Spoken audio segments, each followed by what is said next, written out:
약간 어른들이 마시는 술이 아닌가. 100배 이상의 막걸리 마시면 제대로 일을 똑바로 못 하겠더라고요. 그래서 비싼 거일수록 맛있다라는 우리나라에서 가장 비싼 막걸리가 대략 300만 원 정도라고 하더라고요. 그럼 이제 브랜드 단으로 좀 넘어가 보겠습니다. 우선 막걸리 하면 대표적으로 생각나는 것이 몇 개가 있는데, 저는 개인적으로는 이제 장수 막걸리, 이른바 서울 막걸리인데, 시장 내에서 전통적으로 좀 강자인 그런 브랜드들 몇 가지 좀 소개해 보도록 하고, 현재 갑자기 급부상하고 있는 브랜드라든지 아니면 향후 발전이 기대되는 그런 브랜드들 몇 가지 설명드리도록 하겠습니다. 호프로님께서 이야기 시작해 주시죠.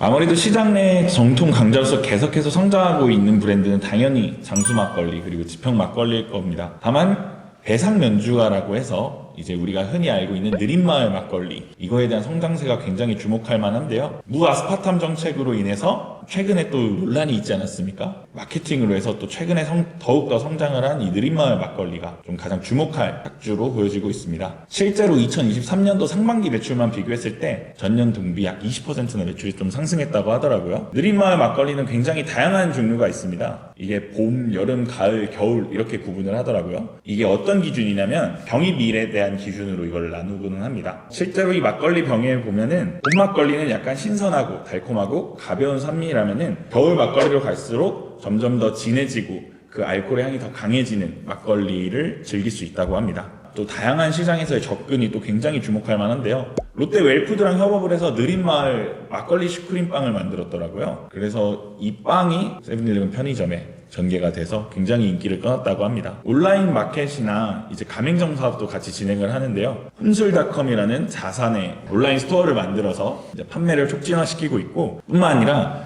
막걸리 바를 만들어서 고객들한테 단순히 막걸리뿐만 아니라 막걸리를 먹는 문화, 그리고 막걸리에 어울리는 안주를 제공하는 이러한 사업도 같이 진행을 하고 있다고 합니다. 제품을 좀 보겠습니다. 우선 위에 병뚜껑 보시면 무아스파탐이라고 아주 대문짝만하게 써져 있어요. 이거 혹시 아스파탐 논란이 있기 전에도 이렇게 찍혀 있었나요? 네, 맞습니다. 전통주를 만드는 데 있어서의 하나의 자부심이라고 하더라고요. 국내산 찹쌀을 썼다는 점, 본인들만의 제조된 이런 누룩을 썼다는 점, 그 위에는 아무것도 첨가하지 않았다는 점을 굉장히 강조하면서 마케팅 포인트로 활용을 하고 있습니다. 전프로님은 혹시 느린마을 막걸리 드셔보신 적 있으세요?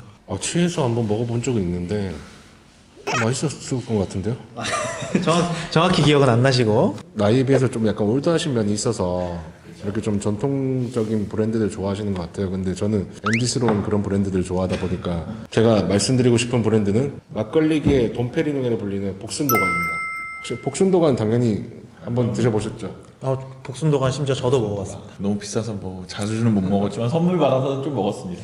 저도 이제 복순도가는 근 몇 년 동안 카카오톡 선물로 제일 많이 받아봤던 것 같은데요. 일단 이 브랜드 이름부터 전 참 재밌다고 생각이 들었어요. 이 복순이라는 이름이 이 대표님의 이제 어머니의 성함인데, 이 대표님이 원래 건축에 조금 뜻이 있으셔서 미국 가서 이제 이 건축을 정말 전공을 하고 돌아오셨는데, 자기가 배운 그 건축가 이런 쌀을 활용한 어떤 식품을 같이 융합해서 숙성을 시키는 작업을 하고 싶다는 생각을 하셨대요. 오래전부터 할아버지 할머니께서 집에서 막걸리를 만드셔서 이제 주변 분들을 대접을 해드렸는데 그 술이 너무 맛있어서 팔면 안 되겠냐는 얘기를 정말 많이 들었었대요. 그래서 이번 기회에 내가 이제 미국에서 배운 지식과 융합해서 멋진 술을 만들어 보겠다. 그런 차원에서 이제 만들어진 게 복순도가이고, 2010년에 나와서 13년 정도 된 브랜드인데 이미 청와대의 공식 만찬술로도 선정이 될 만큼 이미 위상이 높은 브랜드로 좀 많이 알려져 있습니다.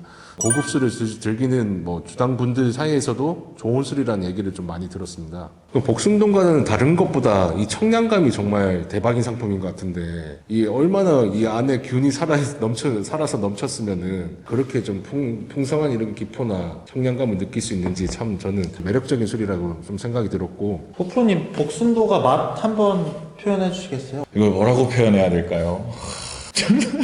안 먹었나? 서울 장수 막걸리를 아마도 많은 사람들이 드셔보셨을 텐데, 장수 막걸리와 비교했을 때는 조금 더 농도감이 짙지 않나, 좀 찐득한 느낌이 있지 않나, 밀도감이라는 게 훨씬 더 좀 깊게 느껴졌어요. 어떻게 보면 요거트를 먹는 느낌이 들기도 하고. 저는 오히려 향이 강하지는 않다라는 느낌이 들었었는데, 너무 개인적인 거라서 좀 다를 수는 있지만, 제가 이게 대표님이 어떠한 뜻으로 만든지 모르겠지만 이게 사실 복순도가 전통주에 들어가는 술이잖아요. 전통주로 세계를 알리겠다 이게 뜻이 있는 브랜드이기 때문에 그래서 요 원재료에 좀 최대한 그거를 풍미를 끌어올리는 데 집중하지 않았나. 네, 일단 저는 개인적으로 그 복순도가라는 브랜드가 사실 느낌적으로는 가장 뭔가 술을 빚는다라는 그런 표현하고 가장 어울리는 브랜드인 것 같아요. 그 표현을 되게 좋아하기도 하고 아까 말씀하셨던 그런 뭐 전통을 살리면서도 현대적으로 재해석하는 그런 마케팅 전략도 잘 전개하고 있는 것 같습니다. 호프로님은 또 소개할 만한 좀 전통주 브랜드는 없나요? 저는 뭐 가장 유명한 서울 장수 막걸리가 있지만 갑자기 이제 급격하게 성장을 해서 업계 2위를 차지하고 있는 이 지평 생막걸리가 굉장히 좀 핫한 아이템이 아닌가라고 생각을 합니다. 지평 양조장이 사실 1925년에 설립이 됐어요. 이게 현존하는 가장 오래된 양조장으로 지금 기록에 남아 있는데 원래는 이게 한 2009년까지는 동네 양조장이었어요. 솔직히 말씀드리면 뭐 예전에 그냥 포천 지역 내에서 뭐 아니면 양평 지역 내에서 볼 수 있는 그냥 좀 괜찮은 막걸리 이 정도 수준이었어요. 연매출액이 한 2억 이 정도밖에 되지 않았었거든요. 그런데 현재 매출액은 약 400억까지 이제 올라와서 국내 2위 규모의 막걸리로 자리를 잡게 되었습니다. 이게 사실은 이게 1대나 2대 분들 그리고 3대까지에 걸쳐서도 이 지평 막걸리를 크게 키울 생각이 없었다고 해요. 그런데 이제 4대째 대표가 이거를 물려받으면서 전국구의 막걸리로 자리를 잡겠다는 취지를 가지고 이 막걸리에 대한 시장 파이를 굉장히 키우고 있는 상황이라고 보시면 됩니다. 한 가지 주목할 트렌드가 이 지평 생막걸리는 5도라는 점이에요. 맥주의 도수가 바로 5도입니다. 근데 여기서 착안을 한 거죠. 젊은 사람들이 맥주는 굉장히 익숙하니까 이 5도란 도수도 굉장히 익숙할 것이다. 마케팅 포인트가 되게 크게 성공을 한 사례라고 볼 수 있습니다. 어떻게 보면은 우리가 지금 전통주 약간 지역주 먹듯이 약간 먹는 막걸리였는데 이제는 뭐 전국 편의점 어디서든 구매할 수 있는 대규모의 브랜드가 됐다는 게 좀 굉장히 고무적인 상품인 것 같아요. 아무래도 그냥 지명 자체를 걸고 있는데 뭔가 전국으로 뻗어나갈 수 있는 것도 좀 신기한 것 같고요. 원래 고향에서 드시던 막걸리 별도 이름이 있었나요? 제가 지역이 바로 드러날 것 같아서 조금 조심스러운데 안동 하이탈 막걸리가 있어요. 단종됐는지 모르겠어요. 하이탈 아니고 하이탈 막걸리입니다. 하회탈입니다, 여러분. 제가 또 대전의 아들로서 저희는 그 대전 원막걸리라는 게 있습니다. 굉장히 그 달달한 맛이 또 굉장히 매력적인 막걸리라 매운 음식이랑 먹으면 또 괜찮거든요. 저는 사실 뭐 인천 쪽에서도 오래 살았는데 여기 또 소성주라고 또 기가 막힌 막걸리가 하나 있습니다. 흔히 말하는 우리 막사 막걸리 사이다 섞은 딱 그 맛입니다. 그래서 굉장히 저 대학교 때는 그걸로 사발식도 많이 하고 또 많이 마셨던 기억이 나네요. 제가 두 번째로 조금 소개하고 싶은 브랜드는 배혜정 도가입니다. 그 배혜정 씨가 누구신지는 아시죠? 사람 이름이셨나요? 국순당 회장님이셨죠. 이제 고 배상면 회장님의 이제 따님이신 배혜정님께서 이제 아버지의 뜻을 받아서 멋있는 전통주를 만들겠다라는 일념으로 이제 새롭게 본인의 이름을 걸고 만든 브랜드인데요. 고급 막걸리의 시장을 열었다라고 평가를 받는 브랜드이죠. 호랑이 생막걸리라고 하세요. 아, 유명하죠. 호랑이가 그려져 있는 좀 그림 자체는 되게 귀엽게 이렇게 만들어졌는데 호랑이 막걸리로 인해서 가격대가 6,000원 이상의 이렇게 막걸리가 좀 생기면서 그에 맞는 또 품질과 퀄리티를 갖췄죠. 고급 막걸리도 존재할 수 있다라는 걸 보여준 브랜드가 아닌가 싶어요. 특색이 뭐예요, 호랑이 막걸리는? 배혜정 도가는 자체 누룩을 개발해서 그걸 사용하는 부분 그게 가장 좀 맛의 차별화된 포인트이자 그리고 이 막걸리가 고급스럽게 포장될 수밖에 없는 가장 큰 이유라고 좀 생각이 들고요. 이 술을 먹어봤을 때 저도 딱 한 번 먹어봤는데 아직까지도 한 번 먹은 게 기억이 날 정도로 좀 더 맛이 깊었던 걸로 좀 기억이 되거든요. 오늘 촬영이 끝나고 가장 조금 땡기는 술입니다. 지금 현재. 혹시 그럼 국순당하고 배상면주가 그다음에 배혜정 도가는 가족 기업들인가요? 어떻게 봐야 되나요? 소주류 혹은 뭐 증류주라 보이는 그쪽 카테고리로 많이 했던 게 국순당이고 그거를 좀 막걸리 탁주로 조금 더 라인업을 하고 싶다라는 생각으로 만든 게 저는 배상면주가로 알고 있거든요. 그리고 배혜정 도가 조금 더 막걸리에 특화돼서 전통주의 범주 안에서 만들고자 아버지 뜻을 이어서 만든 브랜드로 저는 알고 있습니다. 이 느린마을이 사실 그 배상면주가 거거든요.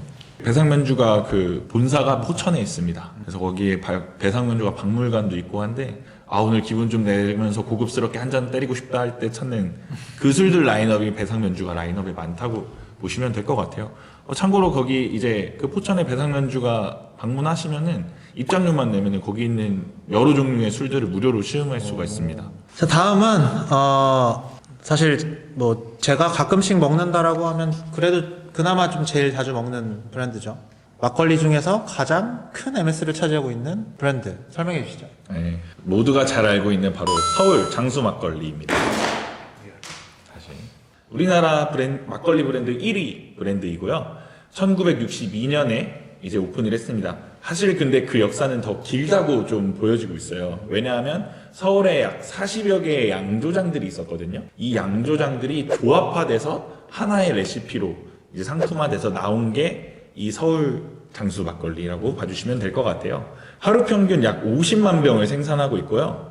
이거를 또 초당으로 계산을 해봤을 때 약 6.3병이 판매될 정도로 우리나라 국민들이 가장 사랑하는 막걸리라고 봐주시면 될 것 같습니다. 이 특징으로 이 막걸리의 유통기한이 10일이라는 점인데요. 막걸리 유통기한을 10일로 설정할 수 있는 이유는 당일 생산된 양을 당일 전국에 뿌려서 소비할 수 있는 유통망을 갖고 있기 때문입니다. 결국에는 우리나라에서 가장 많이 소비되는 막걸리이기 때문에 우리 유통기한을 굳이 길게 잡지 않고 생주에 가장 맛있는 그 기간만을 유통기한으로 설정을 해도 문제가 되지 않기 때문에 이걸 마케팅 포인트로 해서 지금 판매를 하고 있다고 봐주시면 되고요. 이게 어떻게 보면 사실 한 명의 회장만 있는 건 아닙니다.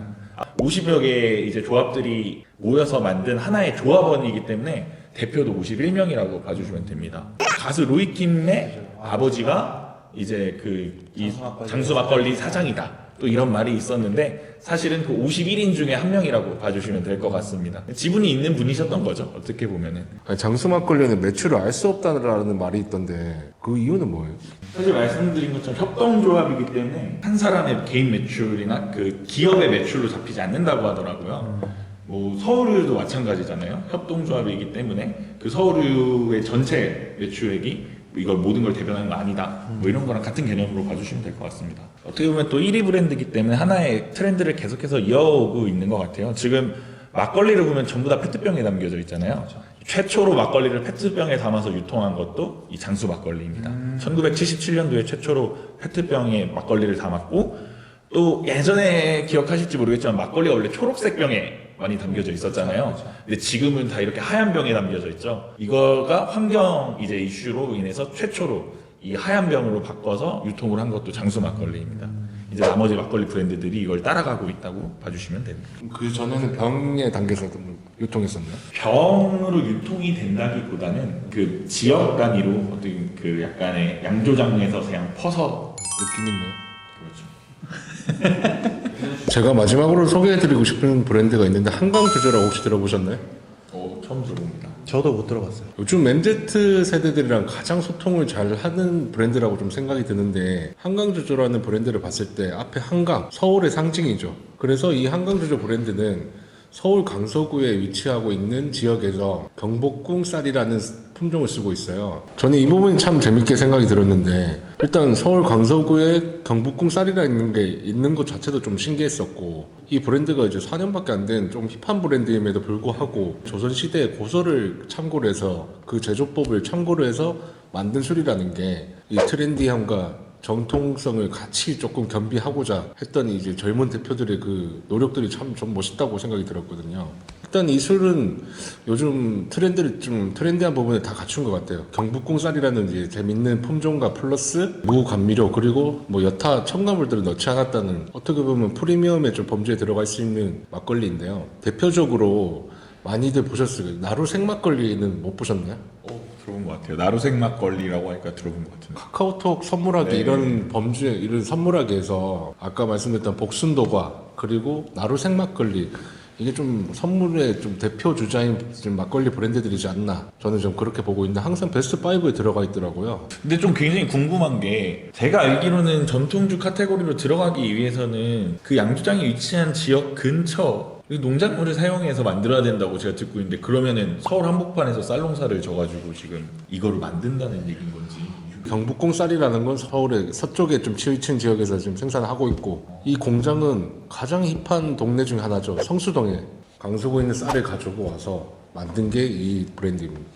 아마 뭐 마곡 쪽에 이럴 때 이런 곳에 논이 좀 남아 있을 거예요. 아 그런가요? 그리고 김포항 앞쪽이랑 그쪽에 아직도 논은 좀 있는 걸로 알고 있어요. 근데 그게 생산량이 따라오나? 따지는 건 아니에요. 궁금했습니다. 네, 저도 궁금했습니다. 아무튼 한강주조의 뭐 나루색 막걸리 이런 거 한번 먹어볼 기회가 있었으면 좋겠습니다. 선물 한 번씩 부탁드립니다. 이거 끝나고 바로 들으시러 아, 좋습니다.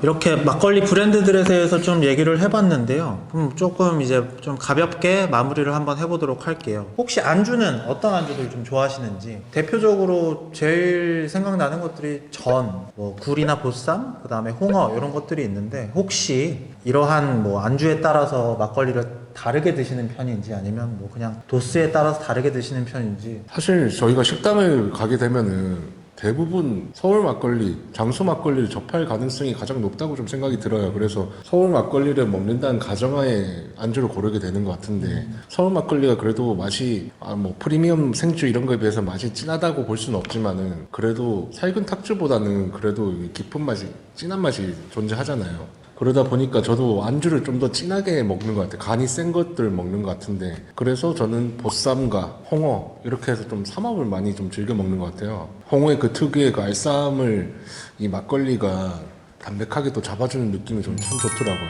호프로님은 뭐 드세요?